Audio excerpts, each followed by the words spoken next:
What do you do when your faith system no longer fits? Because sometimes you outgrow it. Sometimes you graduate, you ascend. You leave the old, itchy, worn-out way and you begin to walk in the new. Sometimes you grow. Join the conversation with me, Tony Werfel, author, speaker, teaching pastor, as we help unwrap and rebuild a faith that no longer fits. We learn to walk into the new, messy journey called life.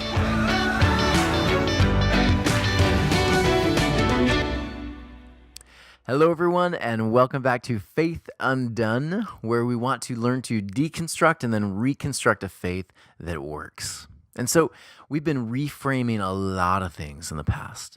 And today is Wednesday, and I'm going to look at something that many of us are going to be doing this weekend.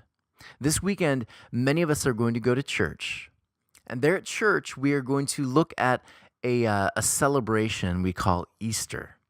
And for Easter, what we'll do oftentimes is we'll kind of do two different things. We'll go to church and we will sing songs about resurrection. The whole focus will be essentially, for most of us, Jesus died and he was resurrected again. And so now, because he has been resurrected again, now you and I, we can have eternal life with him someday. And so basically, Jesus takes the sting out of death so that we don't have to experience it. We can live forever. And then, so you'll hear that message. You'll hear great music. You'll hear that. Hillsong will be played, and it'll be powerful. And again, you'll be reminded that because Jesus died, you don't have to.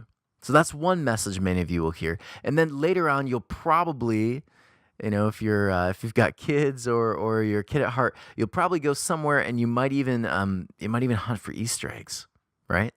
Yeah, and so the two of these paired is always kind of a funny thing to see people do on a weekend. But this is what many of your weekends will be like this weekend.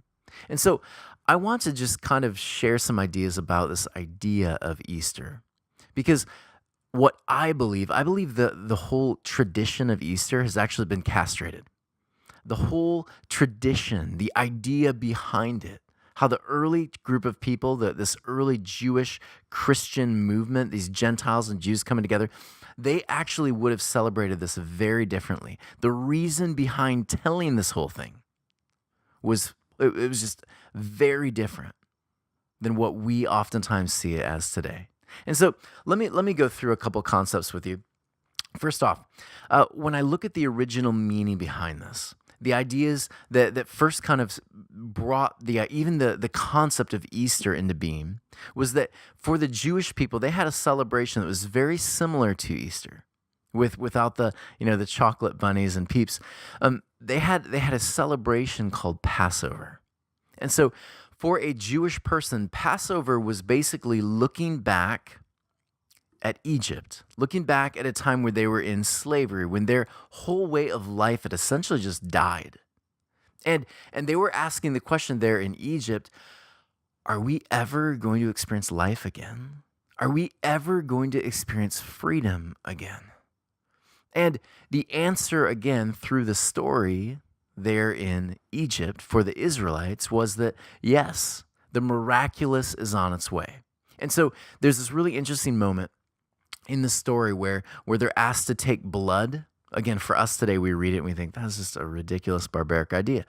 Yeah, kind of is. But back then, it would have made absolute sense, especially if you are an Israelite. So what they were called to do is that the story goes, they were supposed to take blood and put it over their doorpost. And so you take the blood and you put it over the doorpost. Now, any Hebrew understanding this over the doorpost, if you were to take a marker or blood for that matter, and you put it over the doorpost, it's going to actually make a Hebrew letter.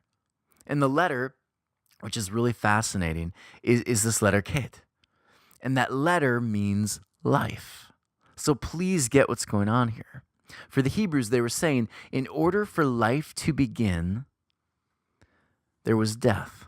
There was some kind of death that took place before life could begin. And so certain things had to die. There was pain, there was brokenness, there was all of these things. But after that, new life is going to begin again. And so Jewish people tonight, they're going to come together and they're going to begin Passover. They'll come around tables and they'll remember the experiences where there was death, but there was the promise of new life. That's the Passover. And so when you understand that, the whole thing begins to kind of pop. Life comes out of death. Something painful is experienced, but there is hope that there's life and there's resurrection just around the corner. So for the early church, this group of people, these Christians who basically are attempting to remove themselves, they're beginning to distance themselves from Judaism. They're also bringing in new people groups and different tribes and worldviews. So just like Christmas, which is like a celebration of the winter solstice and the Norse tradition of like the sun, in which Christians chose to connect to their sun, right? You have Easter, which has a very similar projection. And so for them, for this early Christian group, again, they're removing themselves from Judaism. And so they begin adopting certain Roman culture concepts. And so again, you'll find Easter, this day when the Romans would celebrate new life, fertility, right? And so they'd come together and they'd have these celebrations. So instead of keeping the feast days and the celebrations of the Jews, what they would do is they begin kind of assimilating and saying, well, we kind of have something similar here in Rome. Let's begin kind of bringing the two together. And so before you know it, you have this really interesting celebration called Easter. And so Easter was the day that the Romans and what's left of the Jewish movement that's kind of become Christian, they come together and they create this kind of different way of celebrating from death into new life. It's all about this hope that we have beyond the pain and the brokenness. So things will shift, and the resurrection story actually becomes the story for Christianity. So again, Christianity was solely based on, when Jesus was sharing the gospel, it was the gospel message. It was evangelion. There's good news. There's a new kingdom reality that you can experience.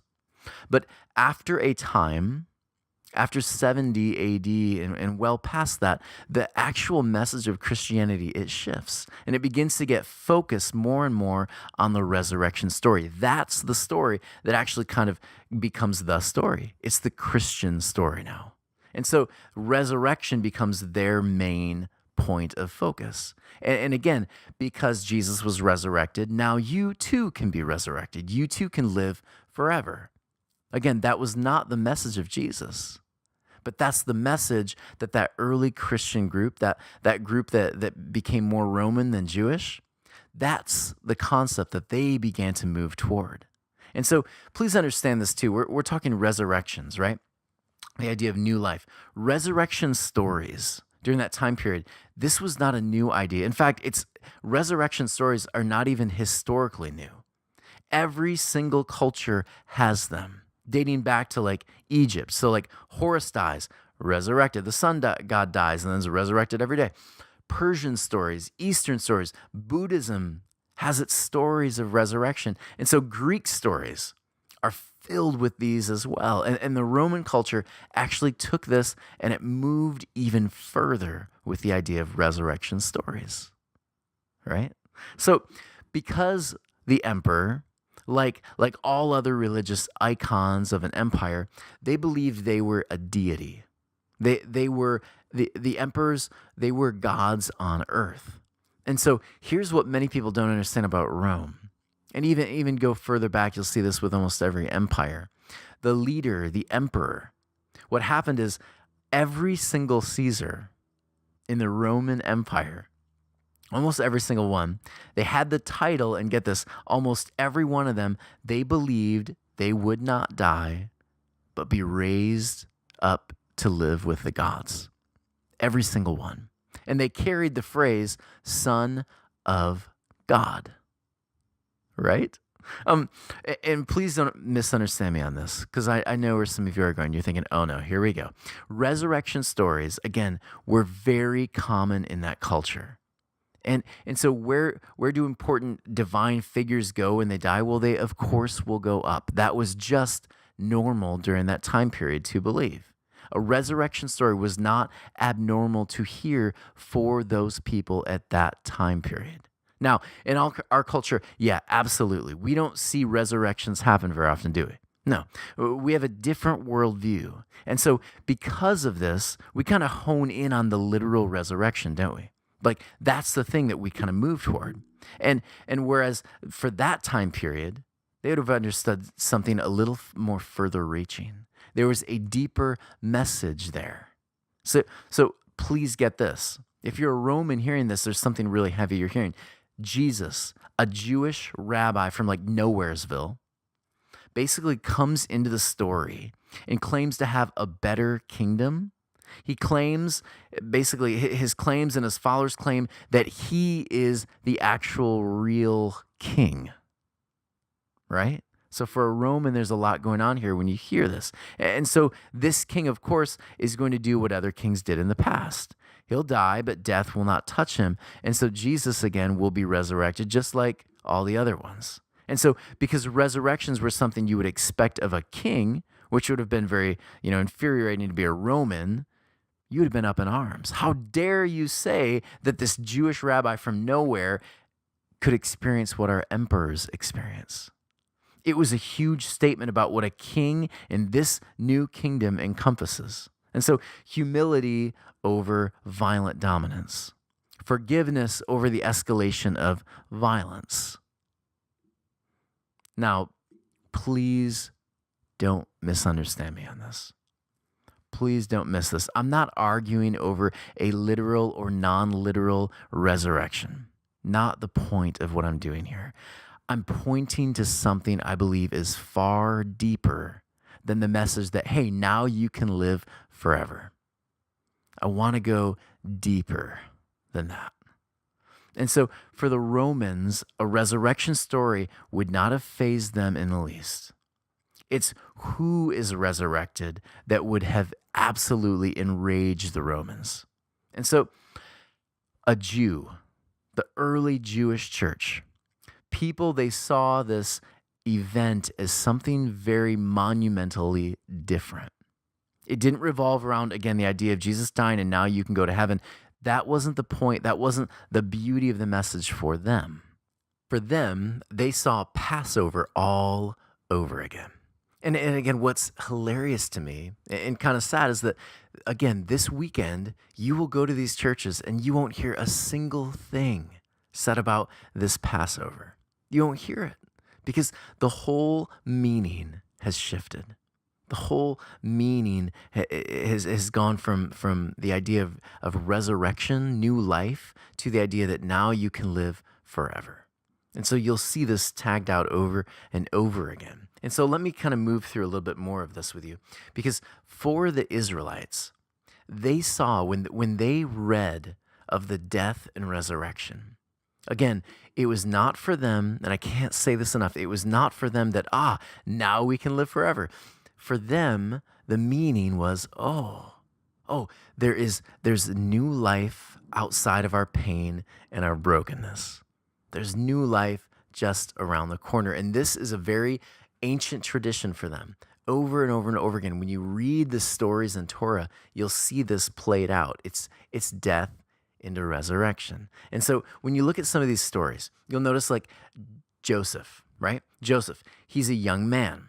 He's surrounded by older brothers. Again, see the connections to Israel, the young nation surrounded by all the older jealous brothers, right? You can begin seeing the bigger meaning there. And he's thrown into the ground where the story basically everyone thinks he's dead. He's been killed. But this young man is pulled from the ground, right? And later he will sit on the throne judging all his older brothers. Right? Yeah. You're making the connections here. This is Israel. And you've heard the story over and over and over again, from death into resurrection, into new life, into a seat of power. So then you also have Jonah, right? So Jonah, he's told to go to his enemies, give a message of forgiveness and second chances, and then he's in the belly of a whale, right? Which in the Hebrew meant like the very bottom of death. That was the metaphor there for them when they read this. And after 3 days, right, he's resurrected in order to bring life to all the nations. And by the way, Jonah was not a negative character in the Hebrew writings. He was observed as a bit of a hero. And again, some of you are scratching your heads. Basically, questioning God was just part of being a Jew.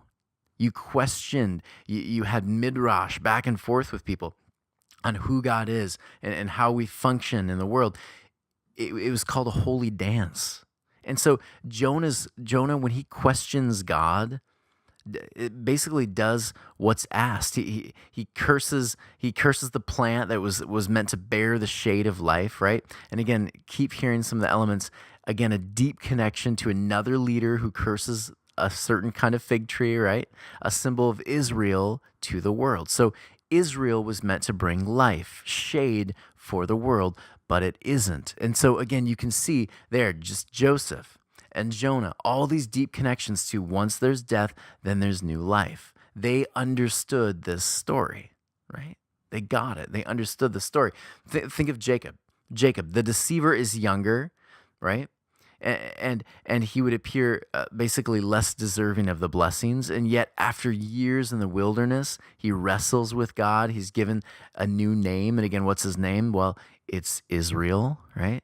So life comes out of the pain. He wrestles with God in the night, right? And out of the night, after the dark of the night, there is new life, a new name, a new reality, and blessings follow, right? Yeah, this is good stuff. So these stories are all stories of Israel. Whether literal or not, please don't miss the point here. Israel is telling their story of death into new life. And so Israel writes Torah. So again, Israel is writing Torah. They're compiling all the stories and the poems and the epic narratives and the letters. They're compiling all of that. After their temple is destroyed, 587, and they're marched to Babylon, and they've lost everything. And so they compile the stories, all of it, in order to remember that there is new life just around the corner. Even though they've experienced death and brokenness, there is still hope. There's still new life waiting for them. Don't give up. That's the reason they compile the stories. Think about this now. Around 170 BC, the Jewish temple, big surprise, destroyed again.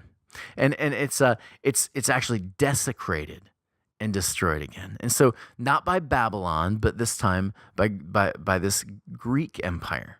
And so their leader, Antiochus Epiphanes, he was believed to be God manifest. So think about that. He does the unthinkable, and he sacrifices a pig, a symbol of unclean, right?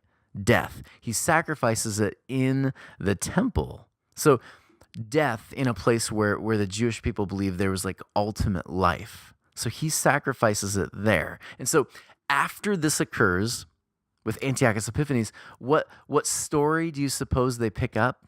What story do they compile and it begins to be the story?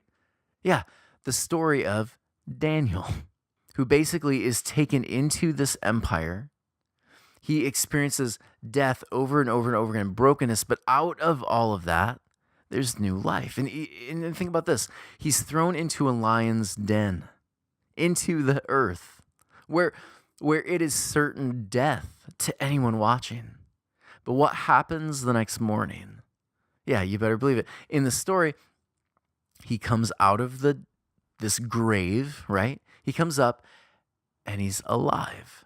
And he's reinstated and he's given a place of power among the other nations. Do you see the point? They brought that story, Daniel, they compiled it and put it there, and it became the story because it's the story they needed to keep their people alive, to keep their people with a sense of hope that this thing is not over.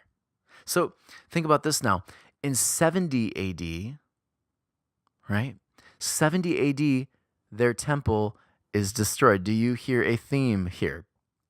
Yeah, there's a theme here over and over and over again. Their temple is destroyed, not by the Babylonians, not by the Greeks, but this time the Romans. And so in 70 AD, temple's destroyed. There is casualty after casualty.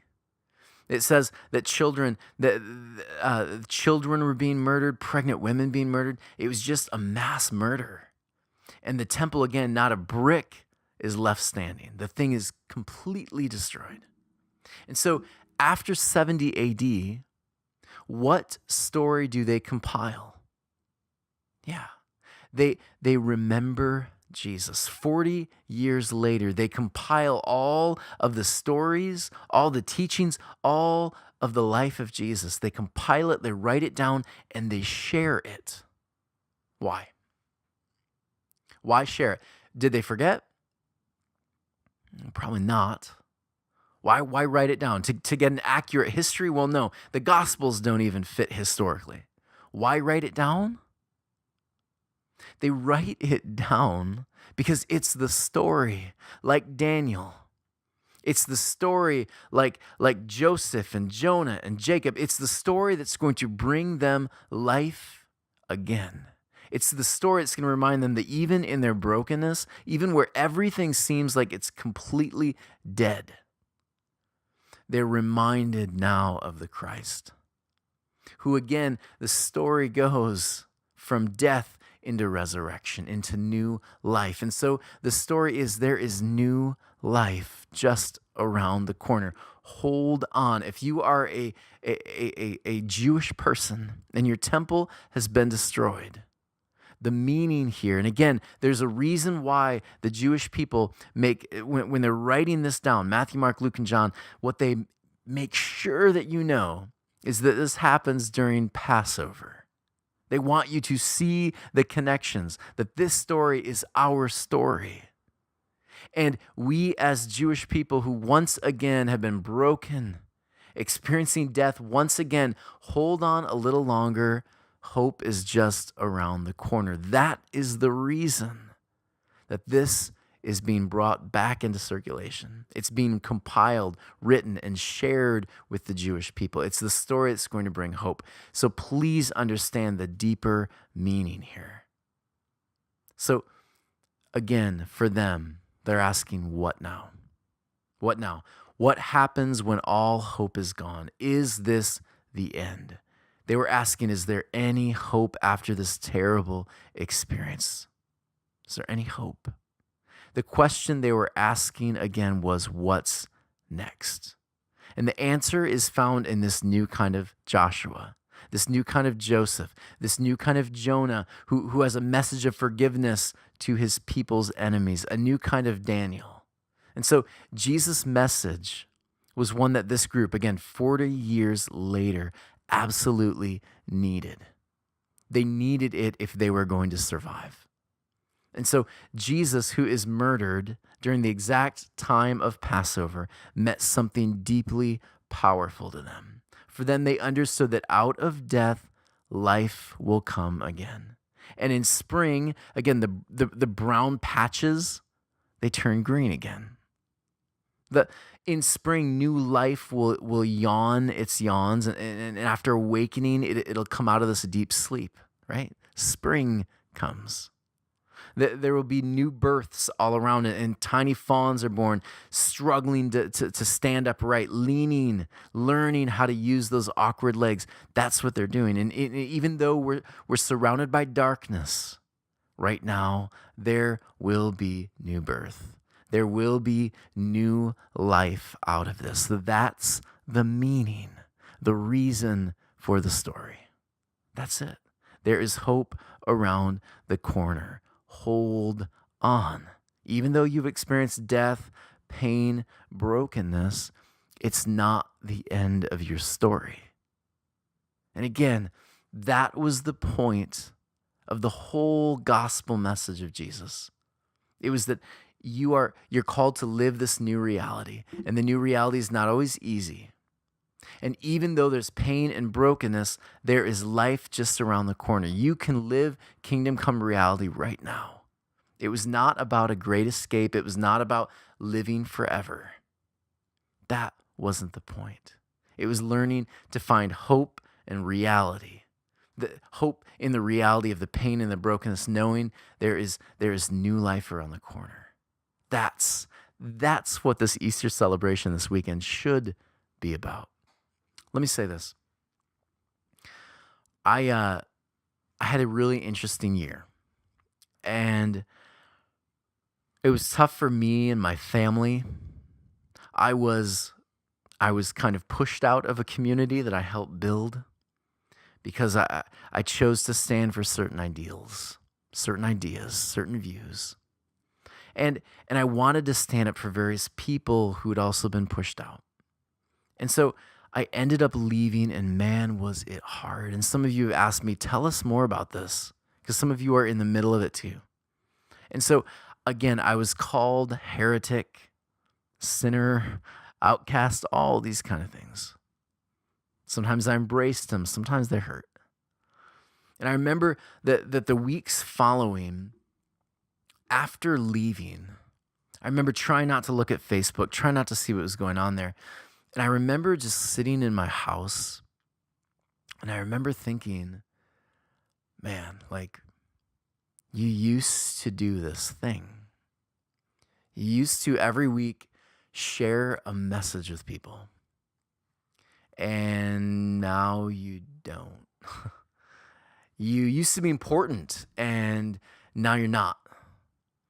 You used to have ideas, and people like to hear them, and maybe now they don't. And I just remember feeling more and more crushed. You used to think that people cared, there was a community around you. Now you don't. And I remember that just being so difficult for me. I was depressed. I watched as they took many things near and dear to me, used phrases I created. They pretended they still fit. They did certain things that it just hurt, and I felt really low. And I was ready to give up. I was so sad, so angry. And here's the beauty, though. After I went through the pain and the anger and the disappointment, I had about 40 people come to my house. And over and over and over again, the message I heard was, Tony, if you share these ideas somewhere, we'll follow. If you continue finding places to share, if you create space and share these ideas, we'll go to. And out of all of the pain and the brokenness, it actually created this really new, beautiful space for new spring to arrive. And now, because of the death and the brokenness that happened, there is actually new life budding everywhere I've gone so far. I see I've met new people over and over and over again every single week who are experiencing new life, new ideas, new clarity over what it means to have faith, new perspectives, and they're all shifting, and I am seeing all around me this beautiful spring, it's budding everywhere. And I can say this now in hindsight, it only happened because a death took place, which offered new space for new life to begin again. And I personally am so thankful for it. And so for these early Jewish people, for them, they found the picture of Jesus, broken down, crushed, despised. When they read this, they saw themselves in that too. When they read about the resurrection, they saw themselves in that too. Not that they would someday go off to pearly gates and up there somewhere. That's not what they saw. They saw for themselves right here, right now. There is hope. Don't give up. From ashes, there would be new life bursting forth. And so I wonder this weekend, What if when you went to church and you celebrated this Easter thing, what if instead of getting caught up in all of the, yes, he overcame death and now we get to live forever and those, what if instead of getting caught up in that narrative, you remembered the actual intent of the authors and you started remembering your story of pain and brokenness, Egypt, Babylon. You remembered those moments of death this year. And then you began to consider, wow, because of all of those things, look at the new space. Look at the new landscape that's all around me now that I can actually begin working with because I experienced that brokenness then. It's actually created really fertile soil for something new to begin right here and right now. And so when you worship this weekend, my prayer is that when you think of new life, death into resurrection, you might think of not only Jesus and Joseph and Daniel and the other individuals throughout the Bible, but you might also remember you've gone through those things too. And be grateful for the new life that death and that brokenness afforded you here and today. I hope that was helpful for you. I know it was helpful for me. I'm going to be sharing some ideas this weekend at Ethos at ePatisserie, 10:30 a.m. on Saturday morning. I'd love to have you join me. I'm going to go even deeper. I'll be answering different questions that people pose. Love to see you there. And as always, please donate to patreon.com/Tony Werfel, because there you can actually continue working with me on the book I'm writing, Faith Undone, Losing Your Religion, Finding Your Soul. Anyways, everyone, have a great weekend. Consider your resurrection stories. Blessings.